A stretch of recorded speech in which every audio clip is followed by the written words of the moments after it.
There is a difference between leaders and managers.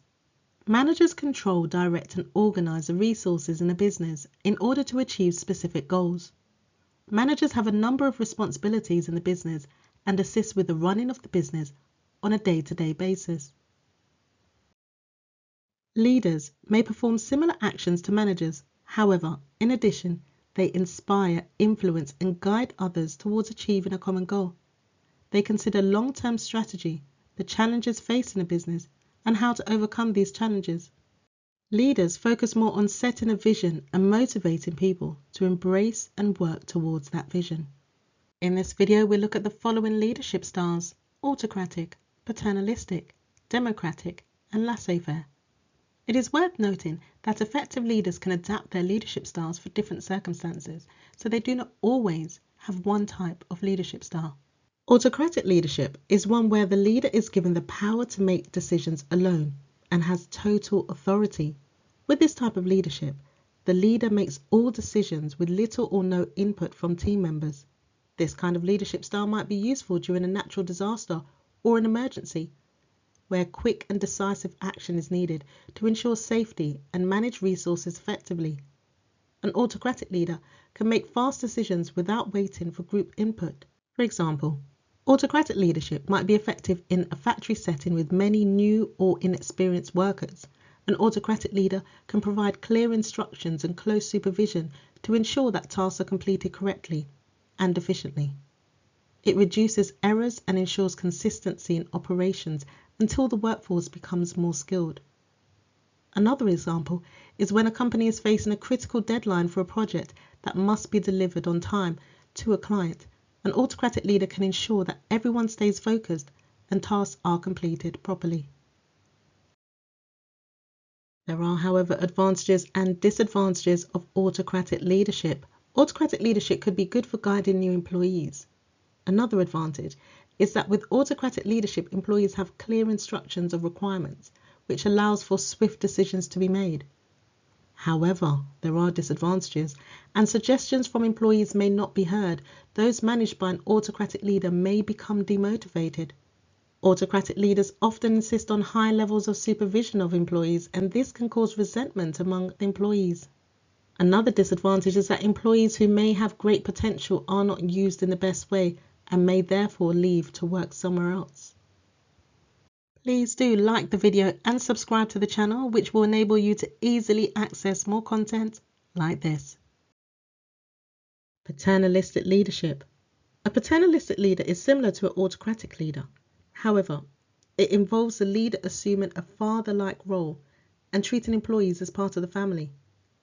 With a paternalistic leader, it's one where the leader seeks to provide for the well-being of employees whilst using care, guidance, and control, and in return, the leader expects loyalty.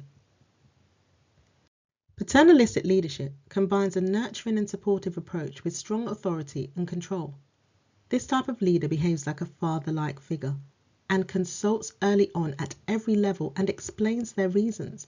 They tell their employees what they want done and how they want it accomplished, but make the final decisions themselves. They will look for ways to develop employees' skills and capabilities through regular training. They also show concern for employees' well-being and social needs. While this type of leadership can lead to a motivated and loyal workforce, it can also result in a lack of employee autonomy and innovation. Nestlé practices a paternalistic leadership style by focusing on employee well-being, professional growth, and community engagement. The company offers extensive training programs, health and wellness initiatives, and family support services to ensure employees' overall well-being. Let's take a look at the advantages and disadvantages of paternalistic leadership. One advantage is that the needs of the employees are looked after as the leader considers the welfare of employees. This means employees are likely to feel as if their needs are being taken care of, which creates a deep sense of loyalty to the business, unlike with autocratic leadership. Another advantage is that there is no employee involvement in decision making. This means that decisions can be made more quickly. And finally, the leader would take into account the employee's best interests, which can make the employees feel more recognized by the business. This would increase loyalty and increase motivation within the business. However, there are disadvantages of paternalistic leadership. This approach is still mostly autocratic, although it is less harsh. This can lead to dissatisfied employees if leaders make poor decisions. Another disadvantage is that some employees will not like this leadership style as they are being told what to do and do not have much room to be creative in their job roles. Democratic leadership. A democratic leader encourages employee participation in the decision-making process. Managers and employees work together to make decisions. Employees are encouraged to communicate ideas to management. It includes one or more people in the decision-making process of determining what to do and how to do it. However, the manager maintains the final decision-making authority. Democratic leadership is used by many well-known businesses where inclusiveness and employee participation in decision-making processes are really a key feature. Google is renowned for its open culture where employees are encouraged to share ideas and feedback. Decisions, particularly those related to product development and innovation, often involve extensive input from team members across various levels. An example is Google's 20% time policy, which allowed employees to spend 20% of their time on projects they are really passionate about, leading to innovations like Gmail and Google News. There are advantages and disadvantages of a democratic leadership style. Firstly, an advantage is that all ideas are considered so better decisions can be made. This will increase motivation for employees. Another advantage is that employees are more accepting of change within the business as consultation takes place, which increases motivation.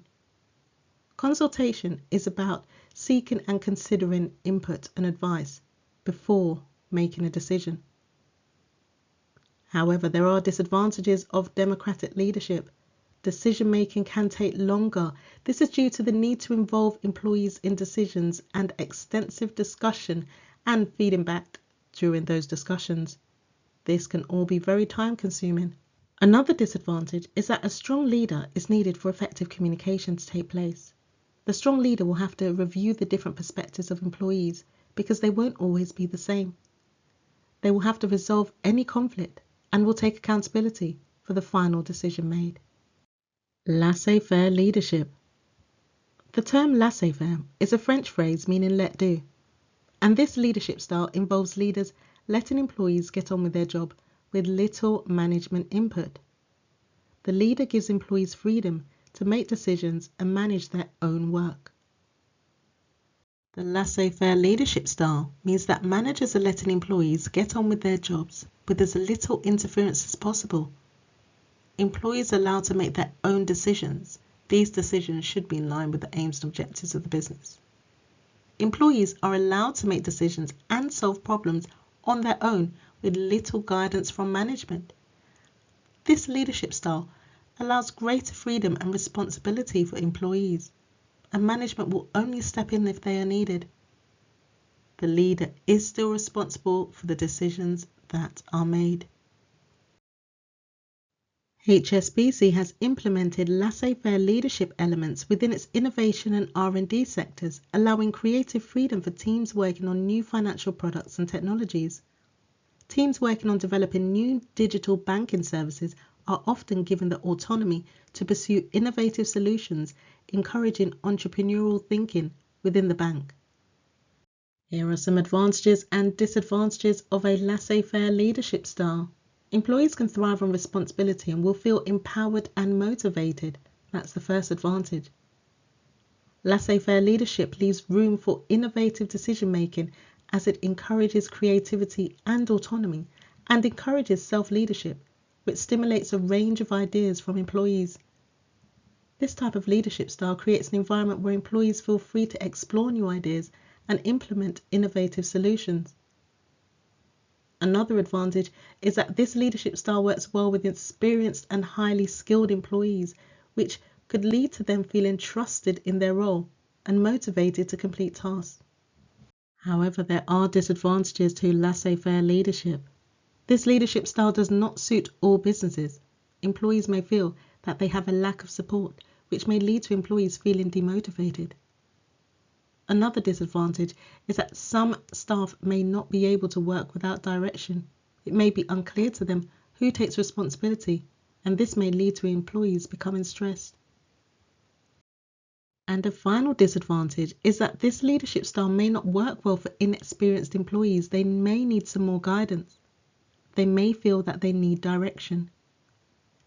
Thank you for watching this video. The next two videos that appear on the screen are what YouTube thinks you should watch next.